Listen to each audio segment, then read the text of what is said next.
नमस्कार, मैं बीना कुमारी।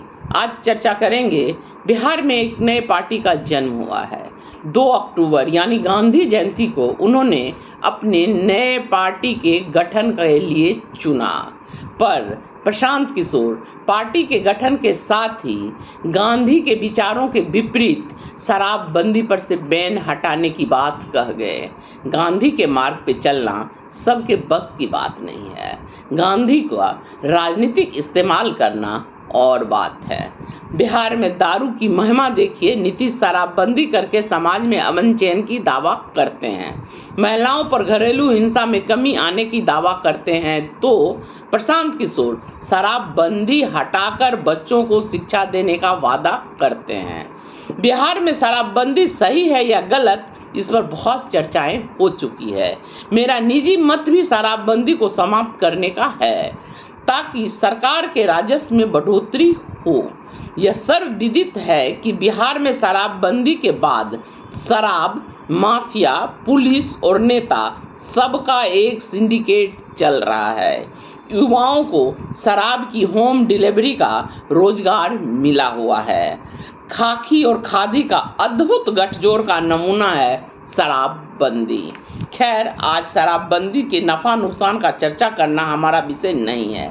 आज के वीडियो में प्रशांत किशोर के उस वादे पर चर्चा करने का प्रयास करेंगे जिसमें उन्होंने शराब को बेचकर 5,000 करोड़ रुपये कमाने का दावा किया है, और इस पैसे को राज्य के बजट में नहीं डालकर केवल शिक्षा पर खर्च करने का वादा किया है।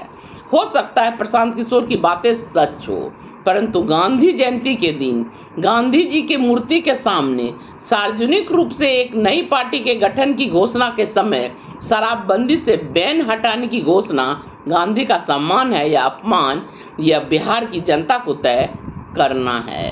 प्रशांत किशोर गांधी के विचारों के प्रति कितने सजग हैं, आप उनके इसी कदम से अनुमान लगा सकते हैं। वैसे भी राजनीति में प्रशांत किशोर कितना अपने विचारों के प्रति ईमानदार हैं, यह आने वाला समय बताएगा।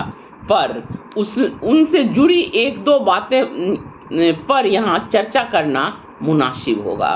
पहला, पार्टी या अभियान चलाने के लिए प्रशांत किशोर पैसा कहाँ से लाते हैं? आज तक वो इसका जवाब देने से कतराते रहे हैं। पैसा कौन लगा रहा है? अगर जनता को नहीं बताया जा रहा है तो यह तय मानकर चलिए कि प्रशांत किशोर का कार्यक्रम एक प्रायोजित कार्यक्रम है, जिनके पीछे कोई व्यापारी या आरएसएस जैसा संगठन हो सकता है, जो 34 साल से बिहार में चल रहे पिछड़ों के शासन को उखाड़ फेंकना चाह रहा हो। भाजपा खुद से नहीं तो प्रशांत किशोर के सहारे नीतीश को मिटाना चाह रही हो। आखिर कोई पैसा किसी पार्टी को लगाएगा तो उसका हित साधने के लिए ही लगाएगा, अपना हित साधने के लिए ही लगाएगा।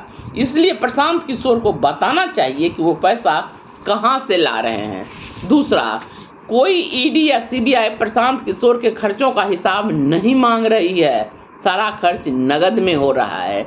इससे भी आप अंदाजा लगा सकते हैं कि प्रशांत किशोर किसके तरफ से खेल रहे हैं।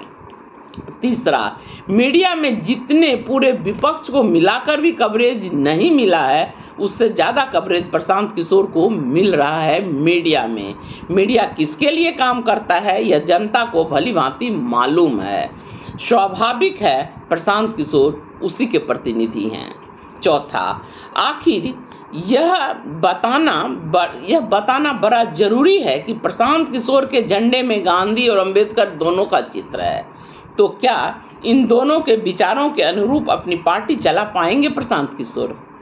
गांधी के विचारों की तो हत्या उन्होंने अपनी पार्टी की घोषणा के साथ ही कर दी। शराबबंदी के हिमायती गांधी के जयंती पर शराबबंदी हटाने की घोषणा करके। अंबेडकर और गांधी में वैचारिक मतभेद रहा है, पर विचारों में भिन्नता के बाद दोनों एक दूसरे का सम्मान करते थे। आज के राजनीति में जहां राजनीतिक प्रतिद्वंदी को दुश्मन समझा जाने लगा है, उस दौर में गांधी और अंबेडकर दोनों को अपने झंडे पर जगह देकर प्रशांत किशोर बिहार की जनता को नया बिहार देंगे या भाजपा को बिहार में अपना मुख्यमंत्री बनाने में मदद करेंगे या स्वयं राजनीतिक रसातल में चले जाएंगे, यह बिहार की जनता आने वाले समय में बताएगी। सोचना ये है कि प्रशांत किशोर गांधी और अंबेडकर दोनों का राजनीति कर रहे हैं। नमस्कार, धन्यवाद।